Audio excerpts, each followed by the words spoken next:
Sir నమస్కారం sir. నమస్తే అండి. సార్ సంక్రాంతికి వస్తున్నాం సినిమా మంచి పాజిటివ్ స్టాక్‌తో బాక్స్ ఆఫీస్‌లో దూసుకుపోవడం మనం చూస్తున్నాం సార్. మరి ఫ్యామిలీ ఆడియన్స్ అందరూ కూడా సినిమా వైపు పరుగులు పెడుతున్నారు. అయితే మొదటి రోజు మరి రిలీజ్ అయిపోయింది. దాని కలెక్షన్ రిపోర్ట్ ఏ విధంగా ఉంది సార్ ఈ సినిమాకి సంబంధించి? అంటే ఫస్ట్ డే వాళ్ళు ప్రకటించిన కలెక్షన్స్ అయితే 47,00,00,000 హ్మ్. అంటున్నారు. 45 యాక్చువల్. హ్మ్. 45,00,00,000 అనేది బయటకొచ్చిన ఫిగరు. నిజానికి ఈ సినిమాకి ఇంకొంచెం పెరిగే అవకాశాలు కూడా కనిపిస్తున్నాయి. స్క్రీన్ షేరింగ్ తగ్గటం హ్మ్. అంటే 3 సినిమాలు రిలీజ్ అవ్వటం వలన ఈ సినిమాకి కేటాయించినటువంటి స్క్రీన్ షేర్ కొంచెం తక్కువ ఉండటంతో పరిస్థితి ఇలా ఉంది గానీ, స్క్రీన్స్ పెంచితే ఈ సినిమా డెఫినెట్‌గా ఇంకొంచెం రైజ్ అయ్యే అవకాశం ఉంది అనే మాట కూడా వినిపిస్తోంది. ఓకే. ఇది సోషల్ మీడియాలో కూడా పాజిటివ్‌గా వినిపిస్తోంది ఈ సినిమా టాక్. అంటే ఒకళ్ళకొకళ్ళు ఎక్స్‌చేంజ్ చేసుకుంటున్నారు. బావుంది ఈ సినిమాని అని. ఇప్పటివరకు సినిమాల గురించి పెద్దగా సోషల్ మీడియాలో మాట్లాడని వాళ్ళు కూడా ఈ సినిమాని ప్రమోట్ చేస్తున్నారు తమ పోస్టుల ద్వారా. ఇది ఒక పాజిటివ్ టోన్. అంటే సంక్రాంతికి రిలీజ్ అయిన 3 సినిమాల్లో కూడా ఇది అడ్వాంటేజ్ పొజిషన్‌లోకి వచ్చేస్తుందేమో అనే ఒక అనుమానం క్రియేట్ అవుతోంది నెమ్మదిగా. ప్రస్తుతానికి అంటే ఫస్ట్ డే కలెక్షన్స్ కంపేర్ చేసుకుంటే 'గేమ్ చేంజర్‌ని' పక్కన పెట్టేస్తే 'గేమ్ చేంజర్‌కి' సంబంధించి రకరకాల వివాదాలున్నాయి. ఆ వివాదాస్పదమైనటువంటి పరిస్థితిని పక్కన పెట్టేస్తే, ఆ తర్వాత రోజు రిలీజ్ అయినటువంటి 'డాకు మహారాజ్'.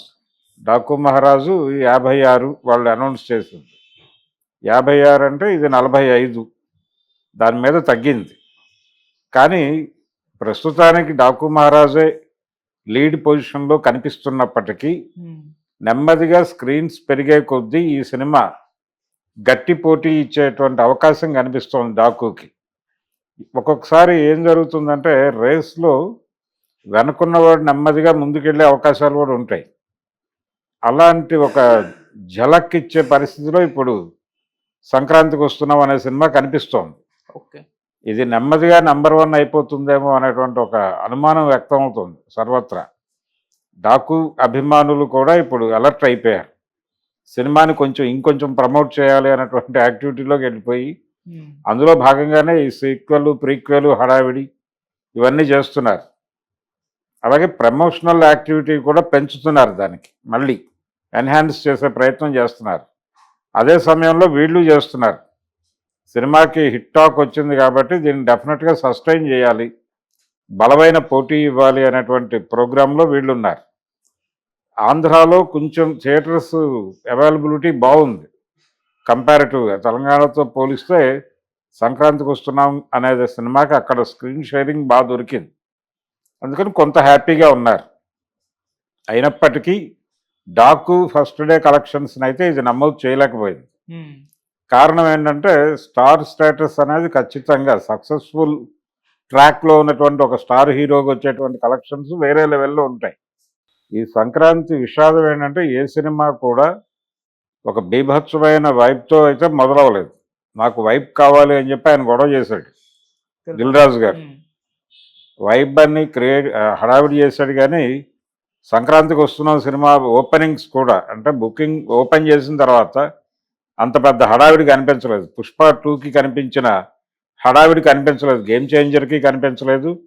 'డాకు'కి కనిపించలేదు. 'సంక్రాంతికి వస్తున్నాం'కి కనిపించలేదు. కానీ 'డాకు'కి మార్నింగ్ షో దగ్గర నుంచి మధ్యాహ్నం ఆటలకి పెరుగుతూ వచ్చింది. ఈ సినిమాకి మార్నింగ్ షో తర్వాత నుంచి టోటల్‌గా అన్ని చోట్ల కూడా నల్లగానే కనిపించింది తెర. అంటే దాదాపుగా అన్ని చోట్ల ఫుల్స్ వచ్చేసినాయి. ఆ ఫుల్స్ కొనసాగుతున్నాయి. 'డాకు'కి కొంచెం డ్రాప్ కనిపిస్తోంది. అంటే కొన్ని చోట్ల వాక్యూమ్ ఉంది. కానీ ఈ సినిమా అన్ని చోట్ల మంచి రేంజే చూపిస్తోంది. సో ఈ పండగ సీజన్ అయ్యే నాటికి కాలిక్యులేట్ చేస్తే ఇది అడ్వాన్స్ పొజిషన్‌లోకి వచ్చే ప్రమాదం కనిపిస్తోంది.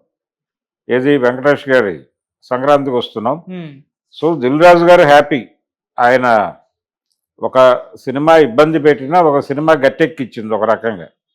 ఆ సినిమా కూడా అంటే 'గేమ్ చేంజర్' కూడా ప్రస్తుతానికి ఆహ్, ఆ మేరకు కలెక్షన్స్ బానే ఉన్నాయి.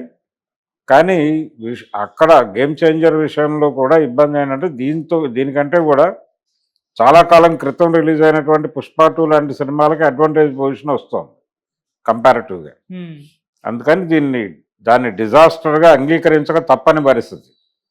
ఆ మాట అనటానికి కొంచెం ఇబ్బంది పడుతున్నారు. కానీ డిజాస్టర్ అని అంగీకరించే పరిస్థితి. ఇప్పుడు శంకర్ గారు ఓపెన్ అయిపోయాడు. నెమ్మదిగా రేపు ఎల్లుండో దిల్ రాజు గారు ఓపెన్ అయ్యే అవకాశం ఉంది. ఆయన చెప్తాడు అసలు ఏం జరిగింది, శంకర్ మాటల్లో వాస్తవం ఎంత, గందరగోళం ఎంత, ఏం జరిగింది అనేది. ఆయన ఏదో నేను అనుకున్న అవుట్పుట్ రాలేదు అన్నట్టుగా మాట్లాడుతున్నాడు. ఇప్పుడు ఉమ్, ప్రీ రిలీజ్ ఈవెంట్లో బాగానే హడావిడి చేశాడు. అప్పటికే అవుట్పుట్ చెక్ చేసుకుని ఉంటాడు కదా, ఆయన అవుట్పుట్ మీద కాన్ఫిడెన్స్తో కదా మాట్లాడింది ఆయన. మరి అలాంటి ఆయన అలా మాట్లాడటం ఏంటి, ఇప్పుడు కొత్తగా ప్లేట్ తిప్పి అనేది బయట చర్చ జరుగుతోంది.